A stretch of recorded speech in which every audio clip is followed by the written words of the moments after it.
welcome back, everybody. It's time for our weekly journey that we call Living Hope, designed to provide hope, inspiration, and education for those living with pancreatic cancer and those all around them, sharing the real-life stories of those really affected by this deadly disease and with it on a daily basis. And today, we're focused on the hope part of it here. I hear that survival rates are up a little bit here, so that's always good news. What do you think, Roberta Luna? Excellent news when we can raise it up a little bit. We need to raise it up a lot, but we'll take what we can and just keep pushing until we get more. So, and June is National Cancer Survivor Month for all cancers. And today we have our guest is Tori Larrick. Tori is the manager to, I believe, patient services with the Pancreatic Cancer Network and has been with PanCAN for approximately 5 years or more now. Tori was drawn to the organization due to the loss of her father to pancreatic cancer. Thank you, Tori, for joining us again. It's always wonderful to have you on and talking about wonderful subjects and changes that are happening.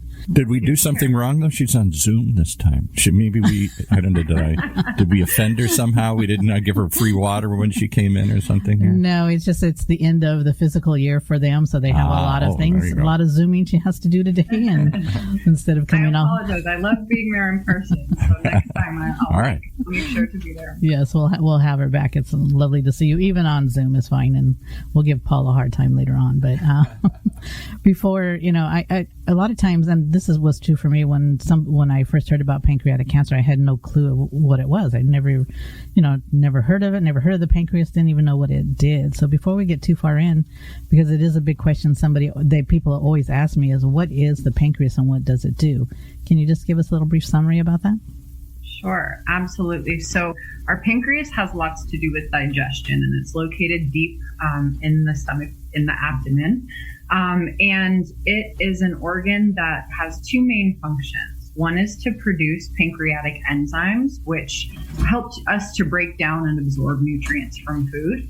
And the other is to regulate our hormones, such as insulin, which also have to do with regulating blood sugar. So very much an organ focused around digestion, which is why many of the symptoms of pancreatic cancer present in ways that affect digestion. So abdominal bloating, or maybe other challenges with appetite or acid reflux, things of that nature. So I'm sorry, I lost my train of thought there for a second. Did you also talk about you did mention insulin? Did I hear that? Yes, yes, exactly. Yes. It I'm sorry. Insulin and produces hormones that regulate blood sugar, such as insulin. Mm-hmm. I think I'm having a Monday today, even though it's Thursday.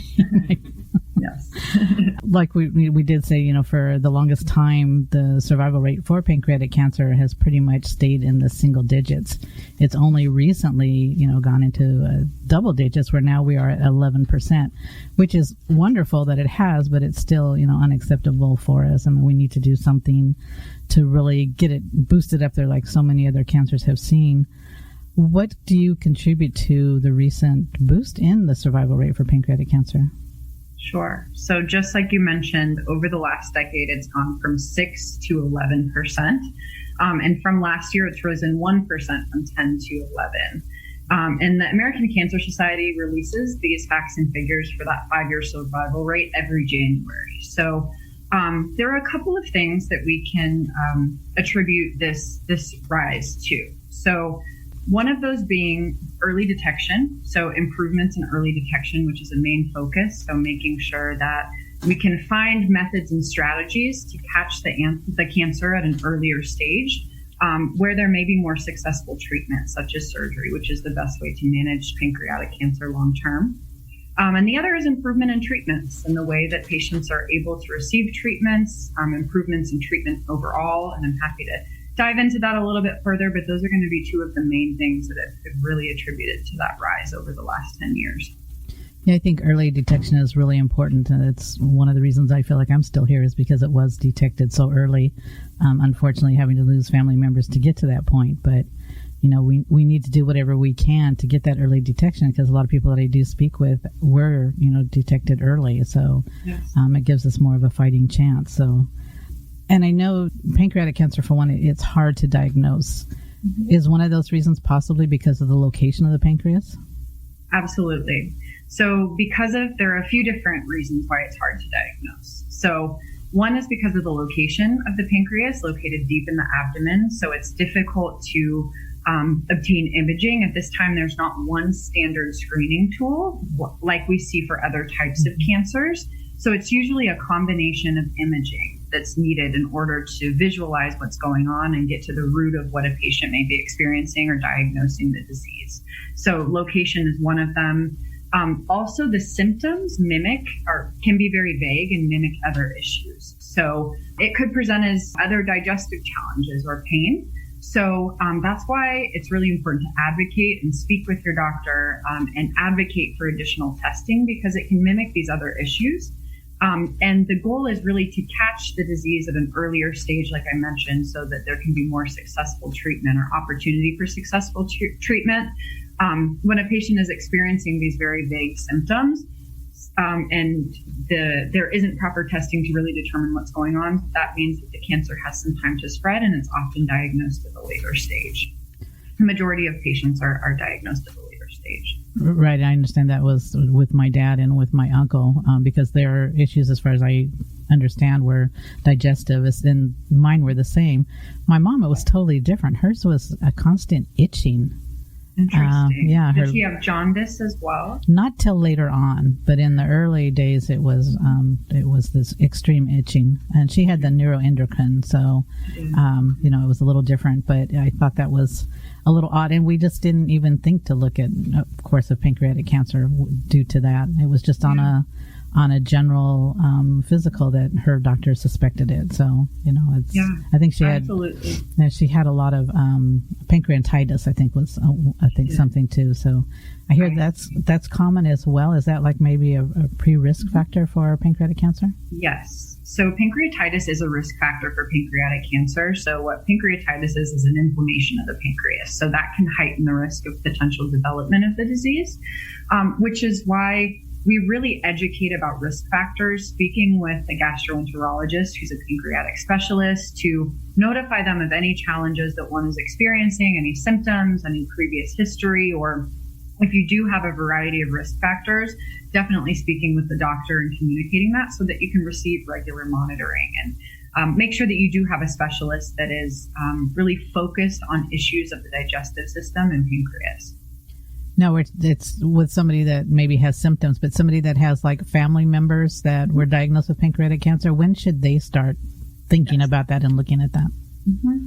So the guidelines have actually within the last couple of years changed. So for those that have one first degree relative, so that is mother, father, brother, sister, if you have one family member who has had the disease, you may potentially have a heightened risk. So it's really important to know about family history and to kind of keep that on your radar just so that you can be proactive. And in those cases, it's recommended to speak with a genetic counselor. And that is a healthcare professional that can really do a pedigree or map of your family to determine any other illnesses or diseases within the family, and then make recommendations based on that for the future and what may be the most beneficial for you and your family. And then genetic testing may be suggested. So that's actually testing of blood or saliva to determine if there's a hereditary mutation, so a mutation passed down from mother or father, that may heighten the risk of developing the disease. So that family history is a risk factor, and just really important to start those conversations with your healthcare team to learn about your options. If it is determined that there is a hereditary component, it's only about 10% of people that have a mutation passed down from mother or father that may heighten risk. But if it is determined that you do have that heightened risk, there are screening programs that can assist with early detection where top researchers and doctors are doing annual monitoring, continuous tests, and you're actually part of a screening program itself. Or if that's not possible, you can do regular imaging tests with your gastroenterologist, and that's usually recommended after the age of 50. So there are options if there is a family history to really focus on this potential early detection of the disease. Yeah, mine was caught. I was diagnosed when I was 45. So I've been told, and it's funny, I've been told different things that I have two sons, that they should probably be checked at different ages, like I think 10 years from when I was diagnosed, so around in their 30s. Is that? Their 30s.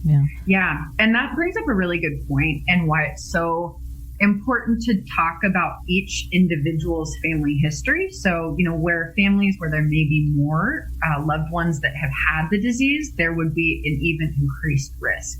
So the screening may be different from someone that maybe doesn't have a hereditary mutation or has a different number of maybe a second degree relative that has the disease. So that's why it's very important to make sure that you're speaking with a genetic counselor and with a doctor that can make recommendations for when someone should be screened for the disease.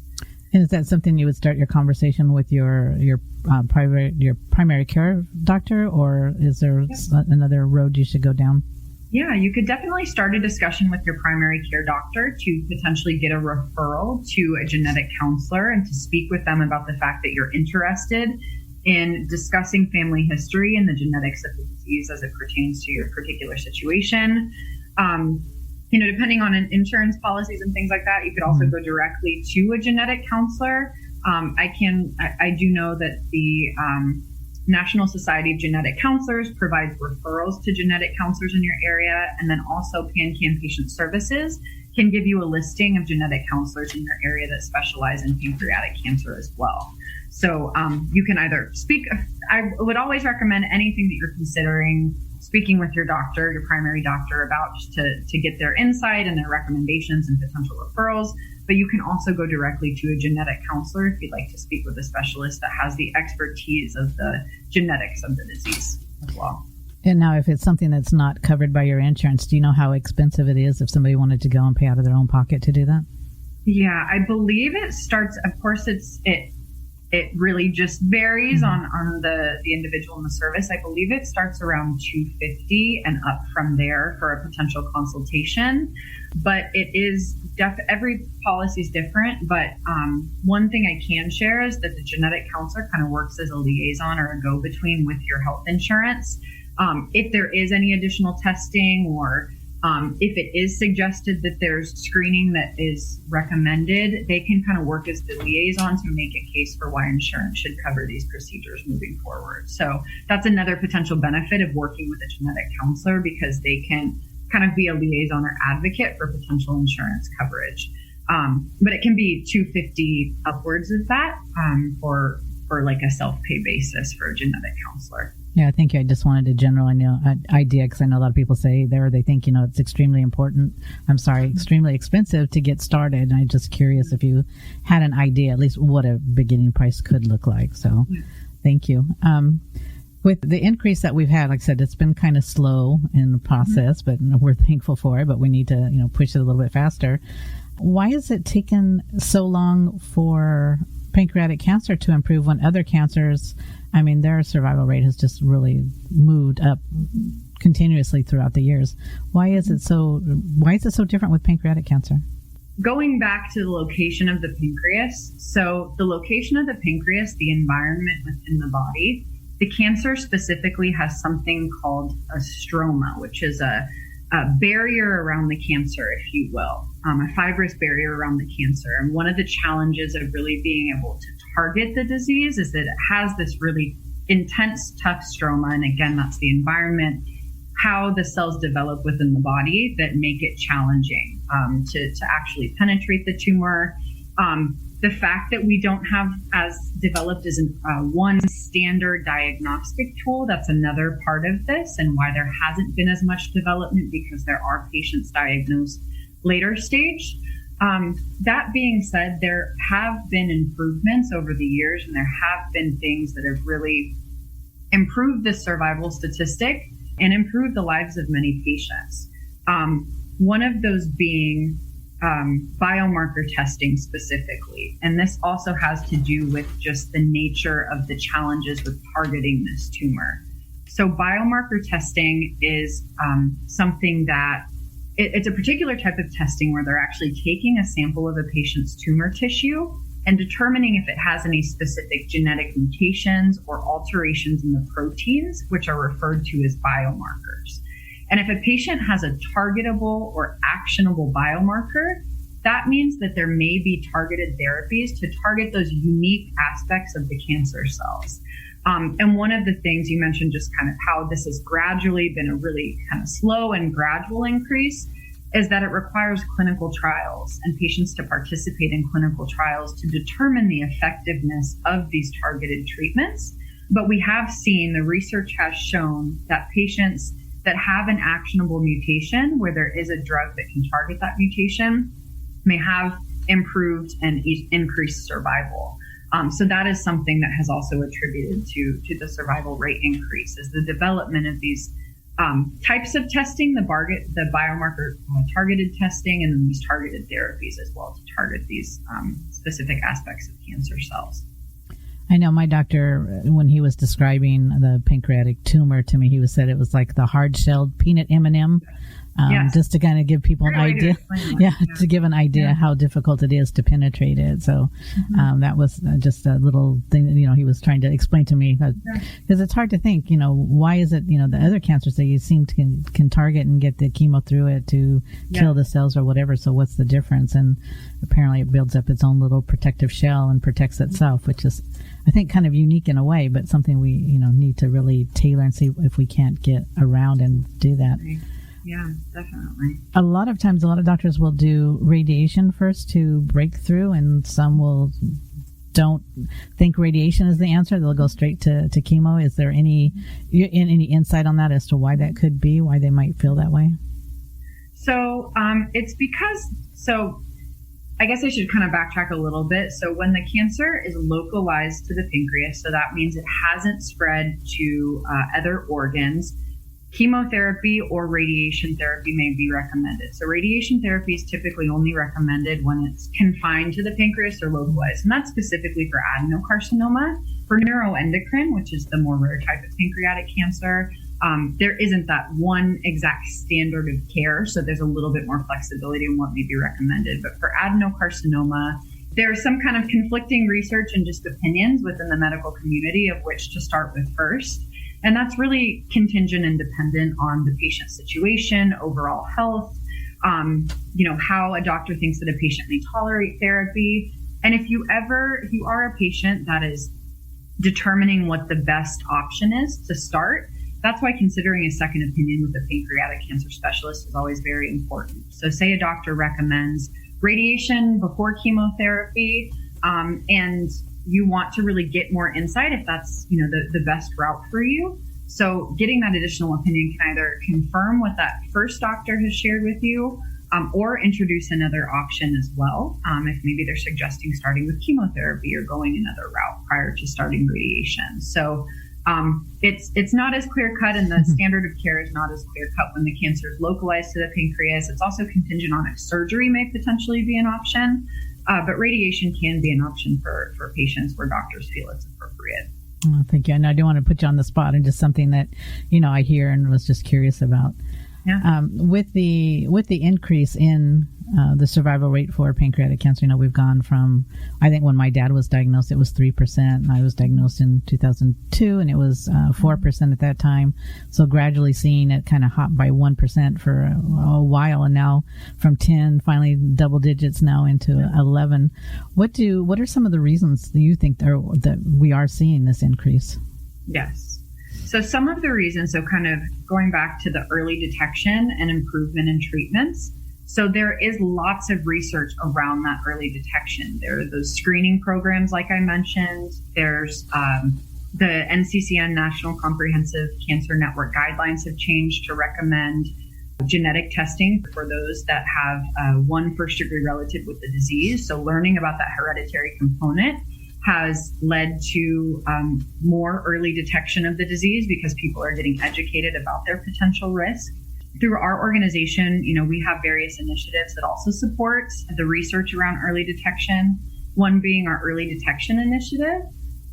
So there was it was determined through research, there's a small subset of patients that developed, after the age of 50, developed diabetes, and that was because of the pancreatic tumor. So this is a study whether imaging at the time of this new onset diabetes may be helpful to detect the cancer early. So that's one of our studies and initiatives that we are funding and really excited about to learn if this imaging may be helpful for that detection. the regular and routine monitoring, educating patients about talking to their healthcare team, working with a gastroenterologist when they experience any symptoms. The awareness with this disease is really a key part of this too.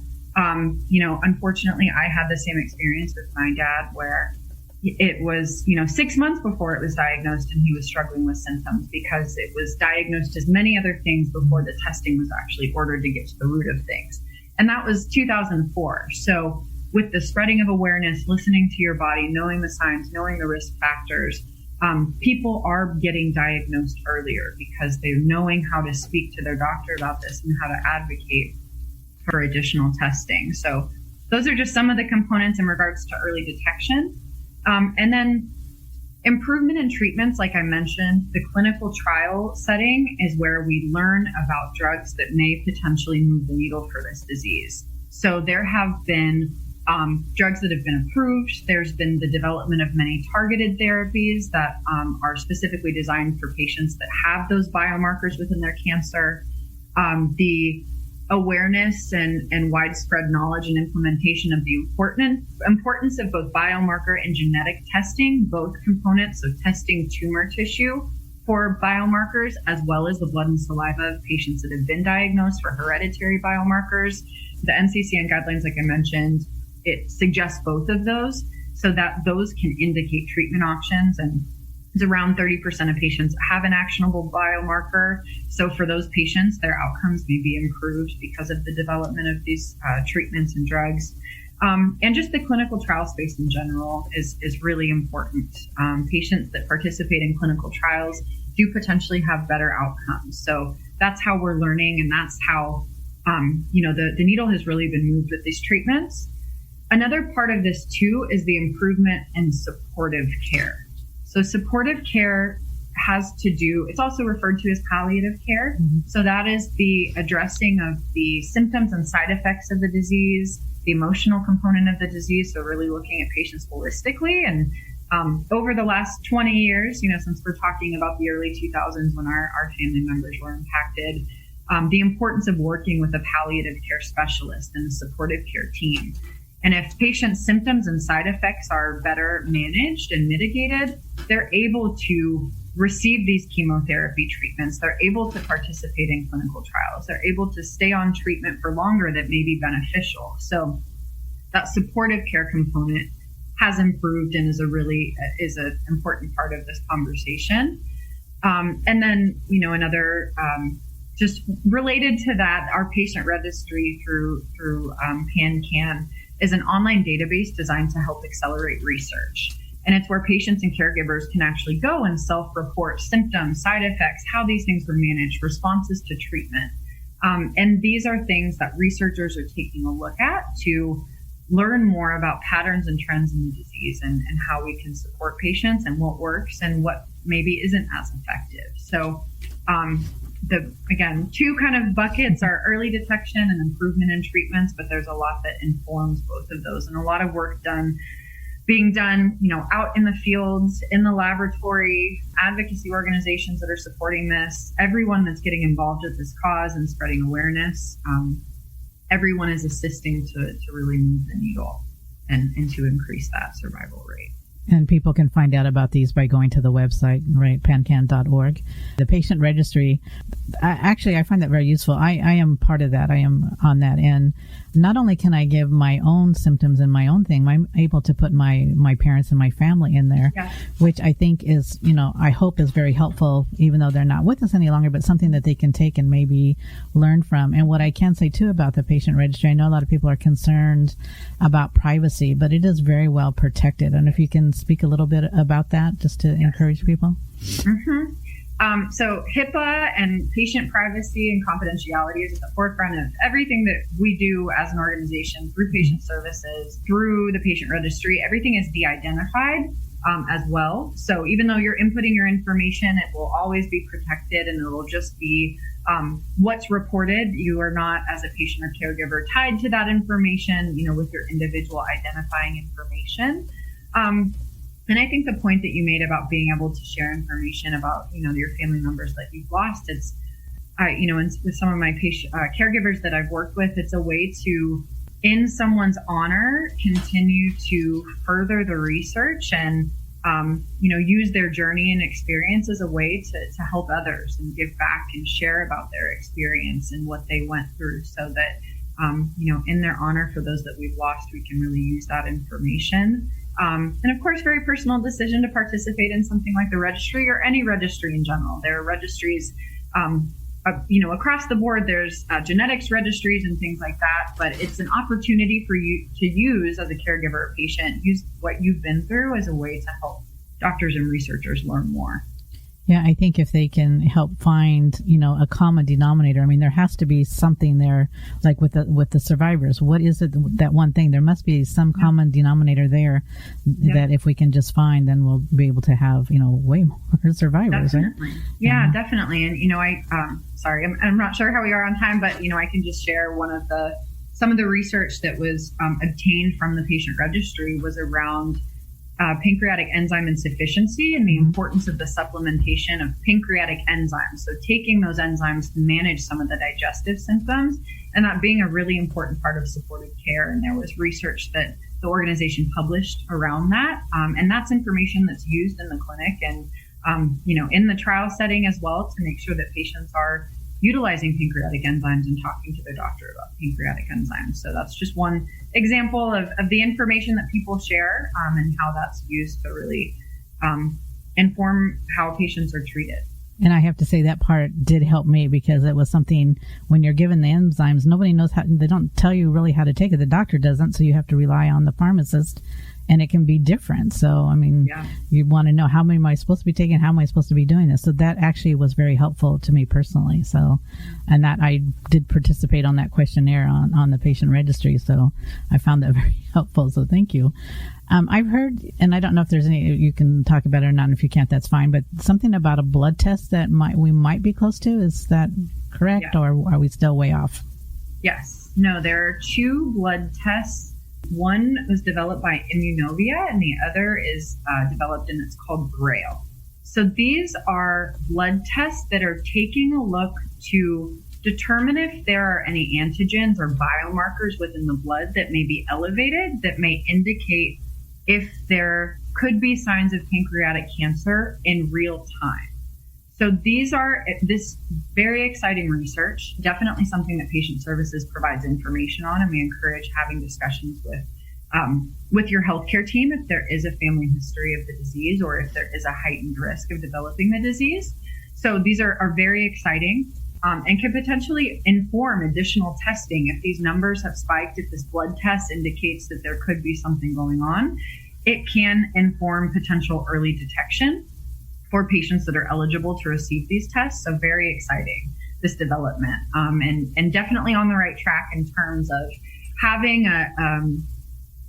a simple test that's done through blood to determine if there is something present there. One thing that I just want to note with those, while still, very exciting and important, talk to your doctor about them. We can give you information about these tests and having those discussions. Also important to consider that genetic testing component, just to determine if there is a potential heightened risk, because learning if there's a hereditary component, that's something that's present all the time, right? That's a mutation that's been passed down. And that can inform how a patient or someone that's worried about risk of the disease is monitored.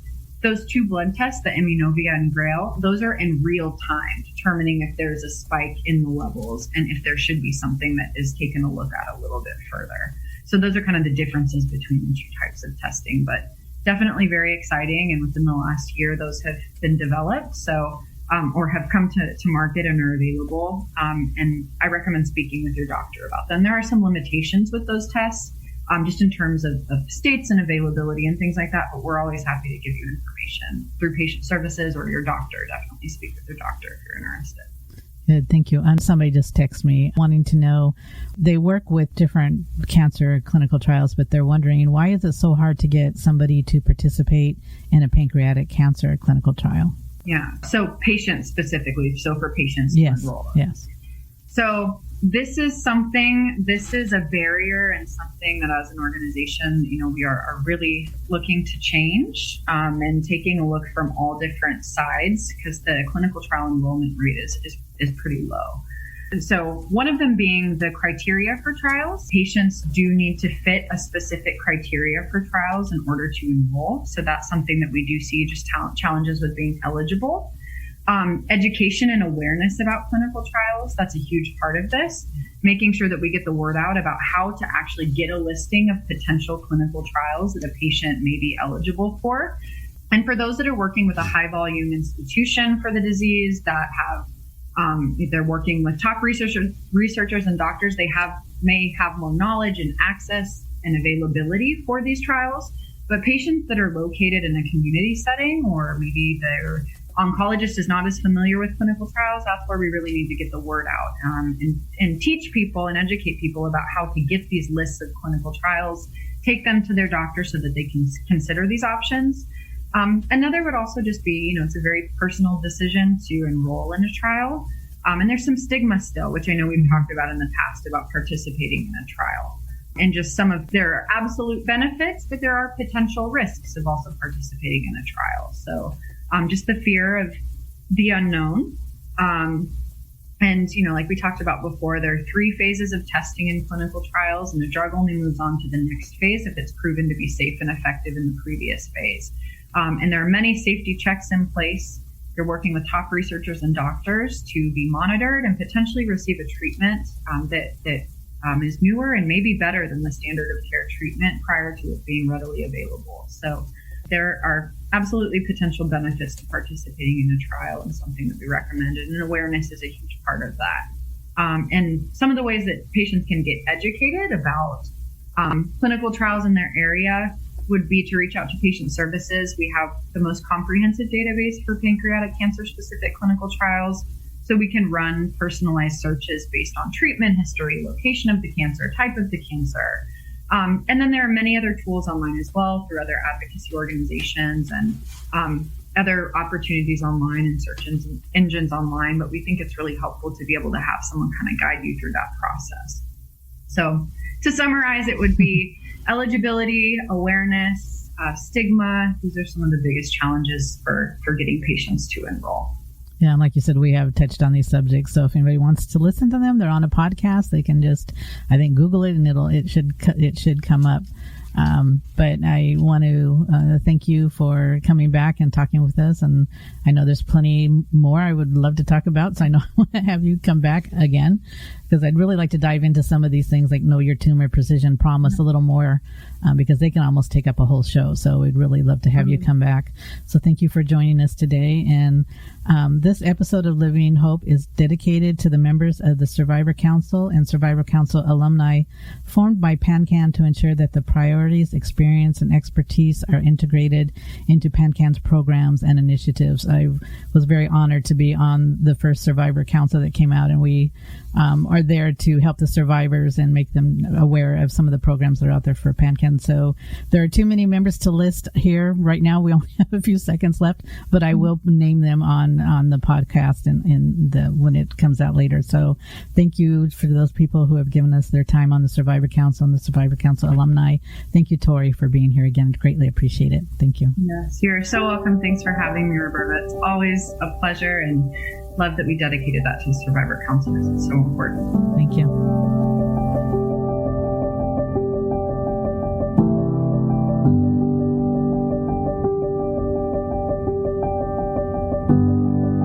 Well, there you have it. We'll let it sink in for a moment here. There is hope on the horizon. Living Hope, a weekly journey designed to provide hope, inspiration, and education for those living with pancreatic cancer. Sharing the real-life stories of those really affected by this deadly disease and how they deal with it on a daily basis. You'd like to share any of your stories? Please, we're always looking for people to come forward and tell us what they've seen, what they've been through. Share it with others by contacting us here at OC Talk Radio or reaching out to Roberta through social media. And if you or anyone you know needs help, like right now, there's lots of places. We'll give you a couple. The Hirschberg Center up in UCLA and Patient Services at 8772-PANCAN. That's 8772-PANCAN for the Pancreatic Cancer Action Network. And for the OC Talk Radio Network, I'm Paul Roberts, thanking you for joining us, hoping you'll be back again and share the story of Living Hope.